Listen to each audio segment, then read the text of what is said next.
A guerra na Ucrânia completou recentemente 2 anos.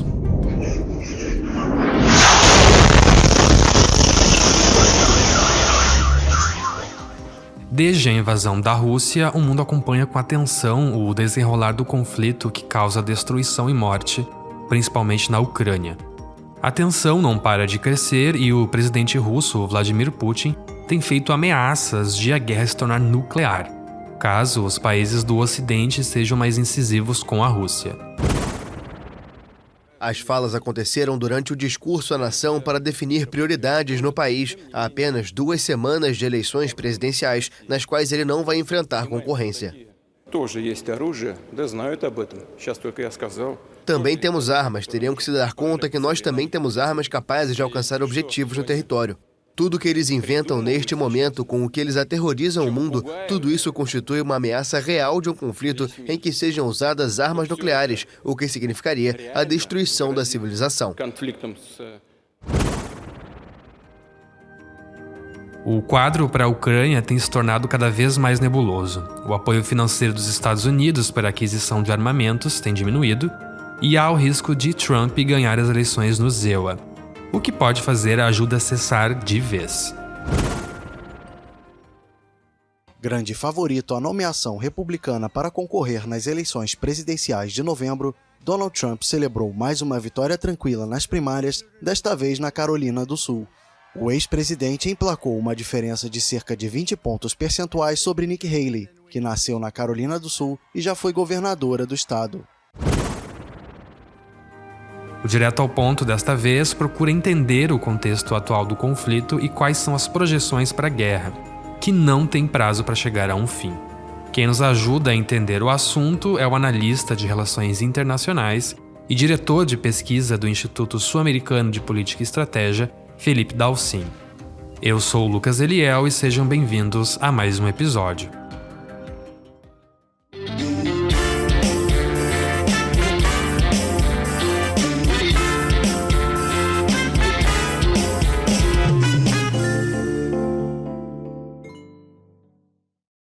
Felipe, recentemente a guerra completou 2 anos e muita coisa aconteceu nesse período. A resistência da Ucrânia se mostrou mais forte do que as pessoas esperavam em determinados momentos, mas agora o poder do país que está sendo invadido tem sido ameaçado. Baseado nisso, peço a você que nos dê um panorama de como está o conflito hoje. Olá, Lucas. Prazer estar aqui com vocês mais uma vez.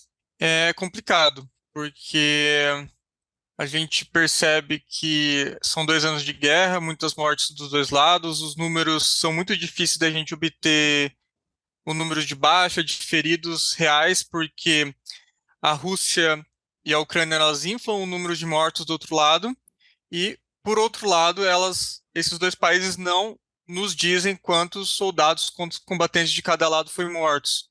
Até eles falam que é uma questão toda de não diminuir a moral do país e tudo mais, para que o apoio à guerra continue. Então, ela é uma guerra também nebulosa nos números. Então, a gente vê fontes falando que teve 300 mortos no total, se for ver os dois lados, 500 mortos, 700 mil mortos, perdão, né? E o número real a gente não sabe. O que a gente tem agora, Lucas, e que a gente tem que salientar para o público ouvinte, é que é normal que em guerras tenha um lado que ataque uma hora, ocupe um determinado espaço, né, o outro lado recua, daí, posteriormente, esse lado que recuou, ele consegue atacar de volta, recuperar parte do terreno, e o lado que tinha recuperado o terreno anteriormente recua. Então, são movimentos normais que a gente tem em guerras.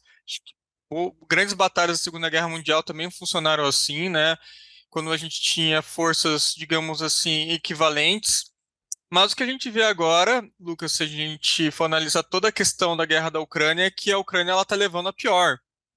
E tem uma série de motivos. Primeiro, a questão dos combatentes. A Ucrânia ela não está conseguindo, digamos assim, trazer novos combatentes para que lutem pelo lado ucraniano.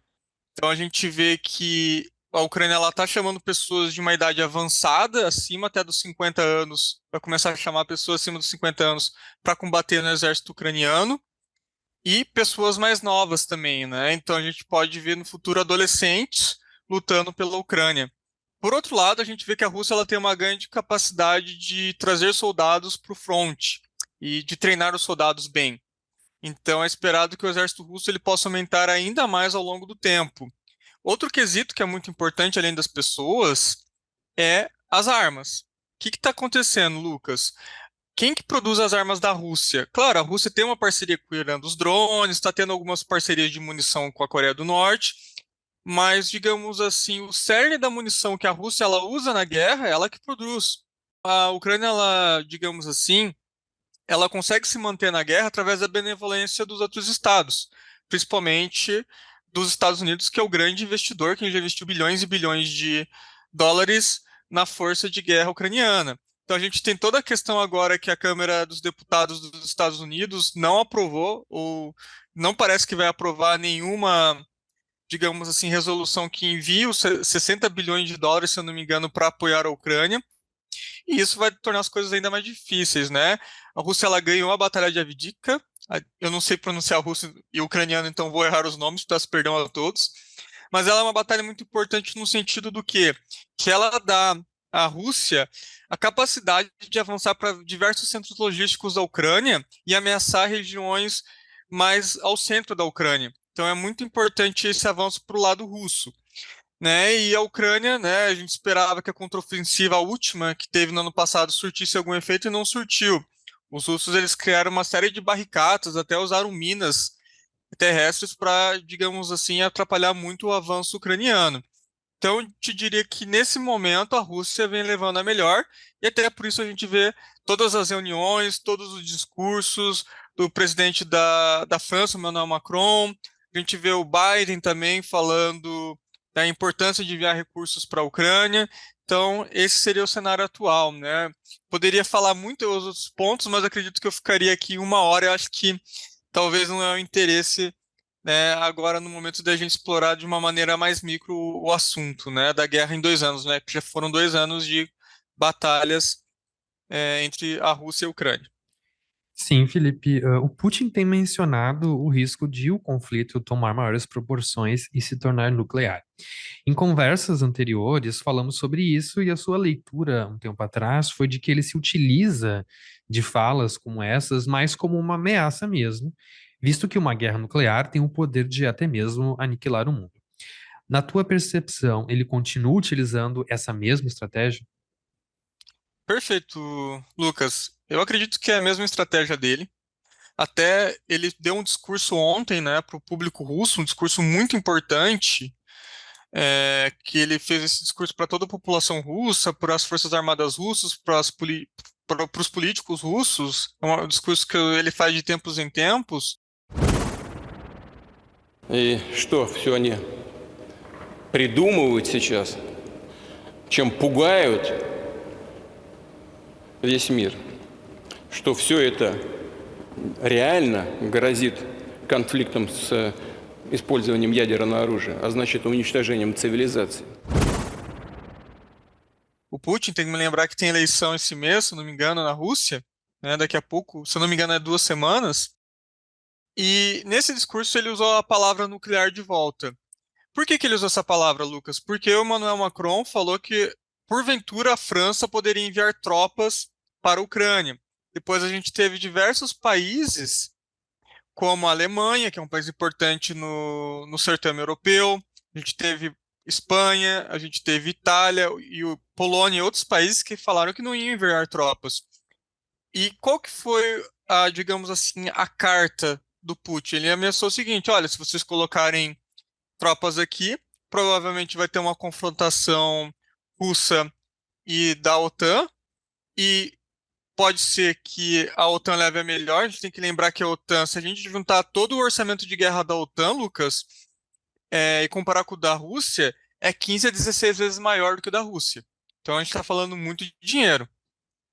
Então, pode ser que a Rússia se sinta acuada e a estratégia seria, no primeiro momento, talvez não usar as armas nucleares estratégicas, né, que são aquelas que atingem grande distância e têm um grande poder de destruição, mas usar as armas nucleares táticas, que são armas que você pode até mesmo utilizar no campo de batalha, num teatro de batalha específico, para destruir as infraestruturas e tropas do teu adversário, né? Não são armas especiais para destruir cidades ou grandes centros industriais, né, as armas nucleares táticas.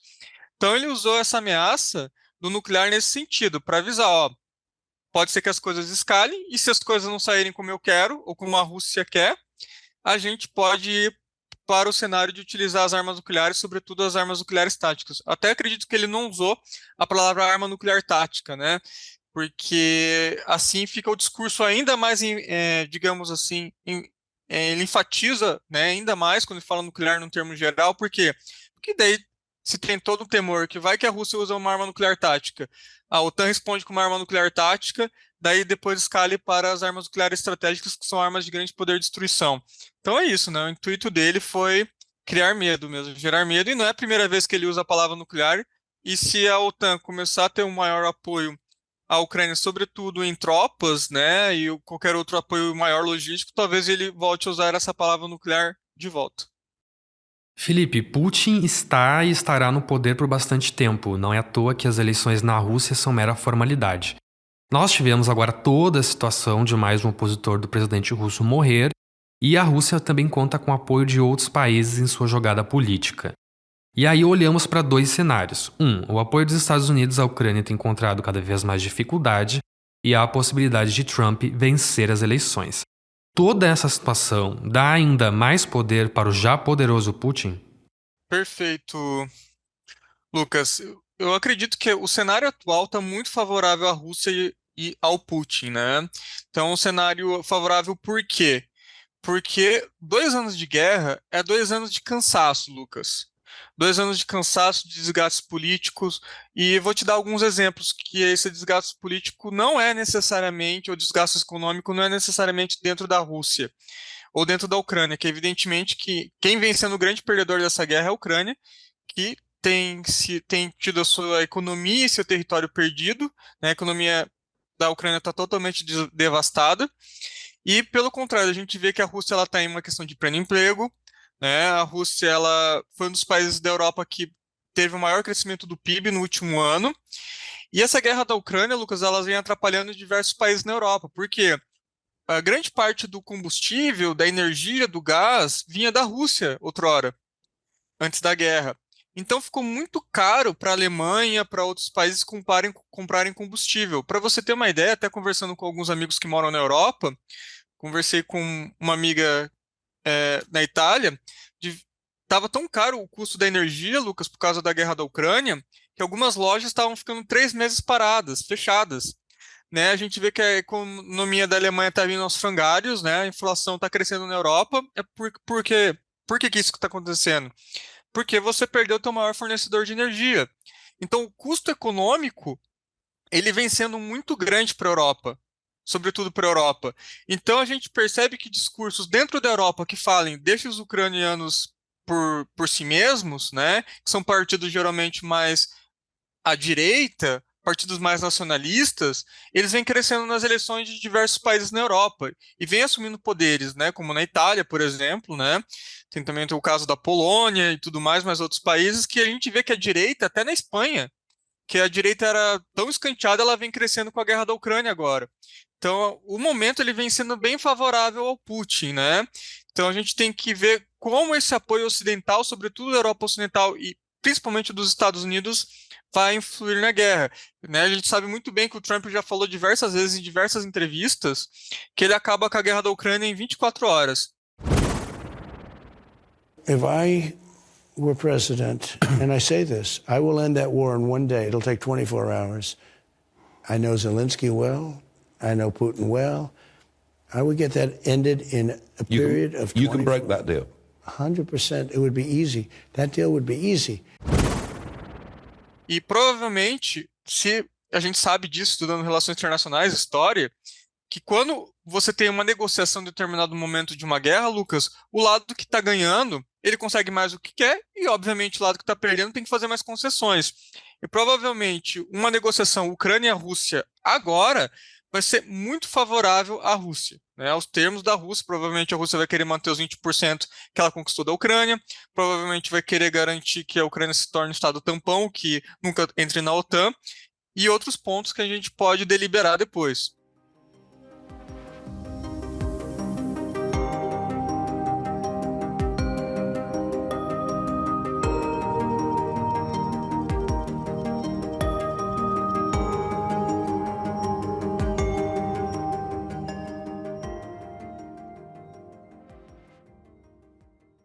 Felipe, para você, qual é o objetivo de Putin com essa guerra no que se é possível analisar? É tomar somente a Ucrânia ou também, entre todas as aspas possíveis, unificar outros territórios? E aí acredito que mora um perigo bem grande. Tua análise está excelente, Lucas. Primeiro, é impossível saber o que passa na mente do Putin, né? Então, acho que do outro clero político, digamos assim, dentro da Rússia, dos oligarcas russos, que tem grande poder dentro da Rússia também. Então, a gente não tem como saber realmente o que passa na cabeça da Rússia. Mas, primeiro, para entender o que a Rússia provavelmente quer, Lucas, a gente tem que voltar um pouquinho no tempo. Vou tentar ser bem rápido para não encher o saco dos ouvintes, né? Por que a Rússia ela justifica que ela está entrando nessa guerra da Ucrânia?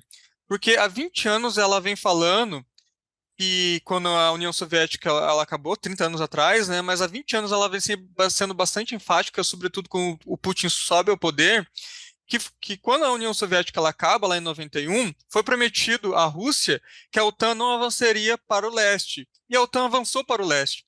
Tem diversos discursos do Putin, um bem famoso, se eu não me engano foi em Munique, em 2008, em que ele vai falando, olha, pessoal, a OTAN está se expandindo, está chegando muito próximo das fronteiras da Rússia, a gente talvez vai ter que fazer uma atitude mais séria se vocês chegarem cada vez mais próximos, e a OTAN ela foi expandindo, até que ela começou a anunciar que a Ucrânia e talvez a Geórgia poderiam entrar na OTAN.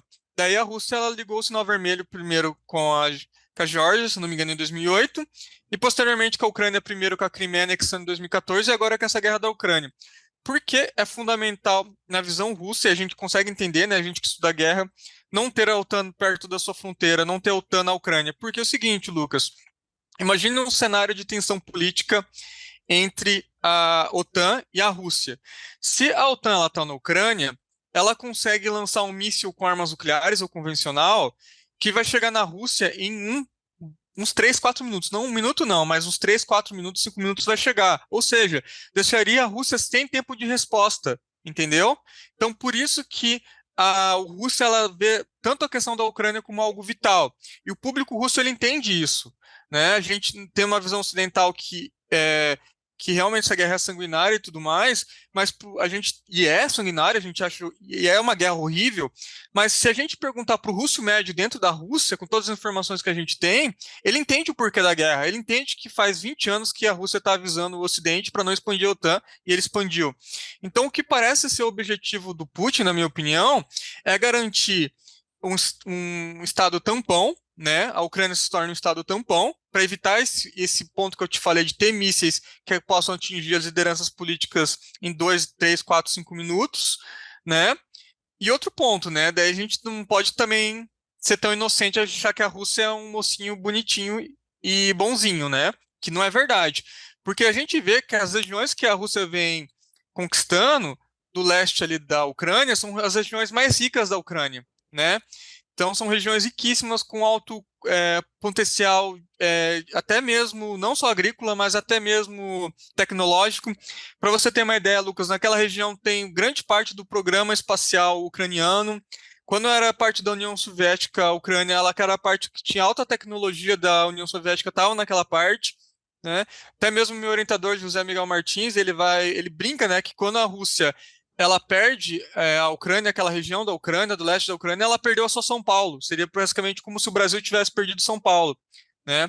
Então, de tão importante que ela é. Então, é óbvio também que tem interesses econômicos, que tem interesses políticos, que tem interesse de ver uma Rússia grande, né? Porque é muito preocupante quando a gente já ouviu discursos do Putin falando que é uma pena que a União Soviética acabou e que seria interessante a Rússia, né, ter os poderes da União Soviética de volta, que se isso fosse levado ao pé da letra, seria a Rússia conquistar o leste europeu, né? Mas ele também já deu discurso que isso era impossível, que ele não quer isso e por aí vai.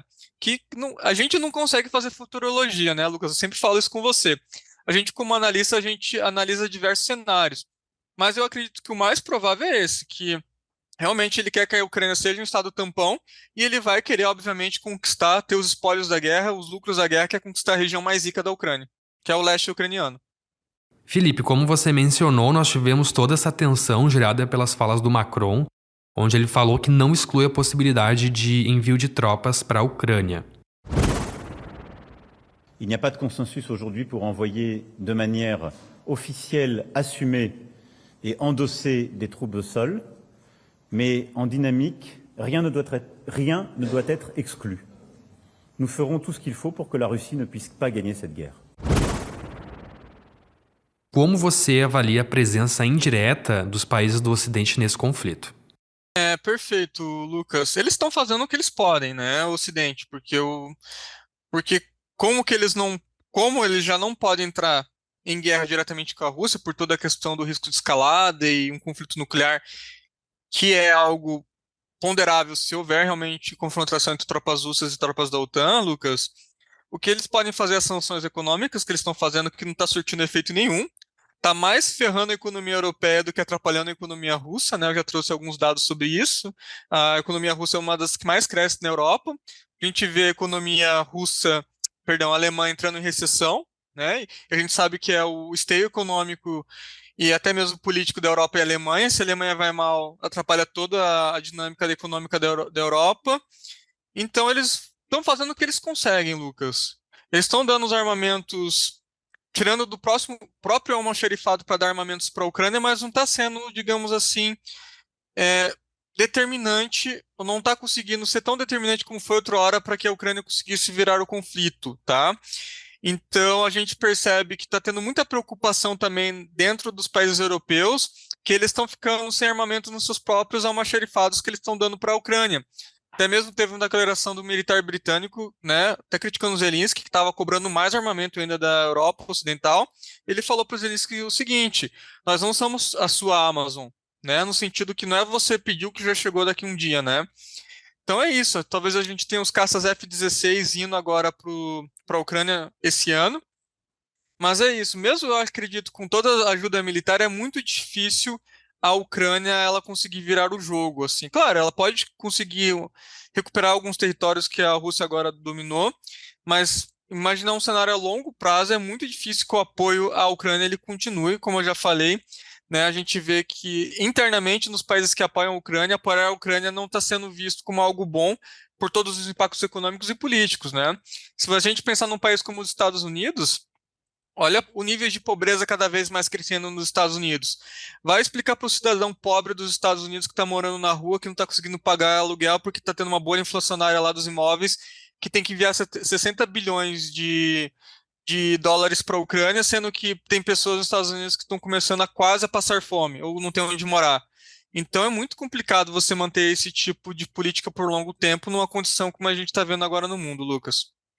Com certeza, Felipe, porque mais do que também a questão da política internacional, tem a questão da política doméstica, porque afinal de contas esses parlamentares querem se reeleger e o Trump tem utilizado muito essa questão da guerra contra o Biden nesse momento de eleição.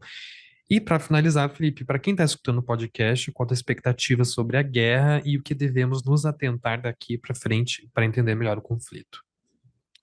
Perfeito, Lucas. Não sei. Não sei te responder o que vai acontecer, tá, Lucas? Como eu sempre gosto de enfatizar aqui no podcast, não quero fazer exercício de futurologia. Qualquer analista de relações internacionais, né, um aviso para todo mundo que fala que vai crava fiamente que tal coisa vai acontecer no futuro, desconfie, tá? Porque a gente tem que pensar em vários cenários e o futuro, já diz a frase, né, a Deus pertence, né? A gente não sabe o que pode acontecer.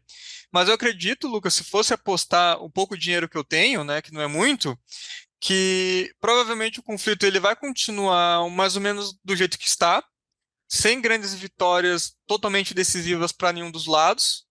Evidentemente, se o apoio da Ucrânia ele cair, né, se o apoio financeiro, de armamentos, logísticos para a Ucrânia cair, provavelmente a Ucrânia ela fica cada vez mais fraca, o que facilita a Rússia a ter maiores vitórias no campo de batalha. Mas mesmo assim, a gente tem que reconhecer que o povo ucraniano ele vem sendo bem bravo, vem sendo bem heróico na sua guerra contra a Rússia, né? A gente vê que eles estão sendo o mais criativos possíveis, Então, é de admirar o esforço ucraniano. Acho que a gente tem que realmente admirar os ucranianos por todo o esforço que vem sendo feito, mas mesmo assim, né, tem todas as outras questões de armamento e por aí vai, que vão levando com que a gente possa, digamos assim, apostar mais fichas na Rússia.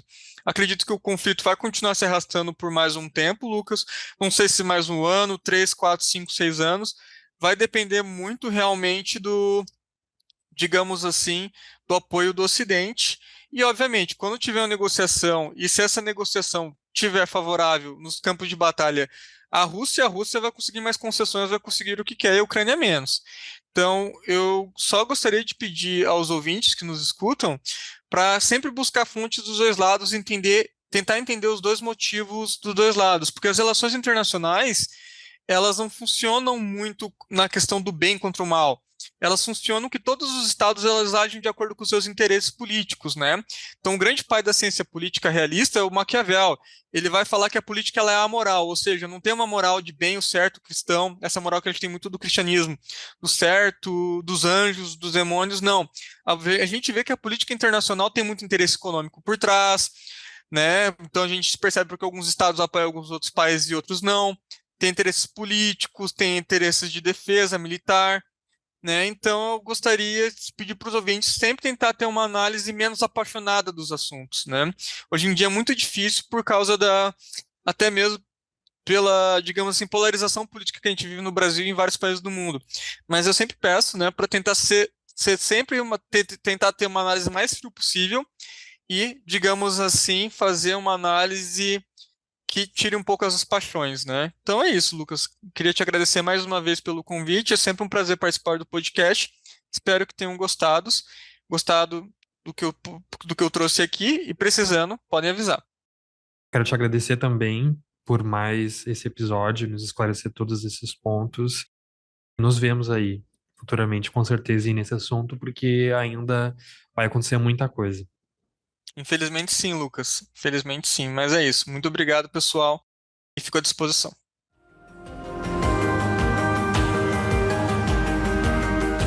Nós ficamos por aqui. Se gostou do Direto ao Ponto, confira outras edições que estão disponíveis no site do jornal, no YouTube ou no seu aplicativo de streaming favorito. Você pode receber pelo e-mail uma newsletter com os principais podcasts feitos pelo Correio do Povo. Basta se inscrever na nossa página.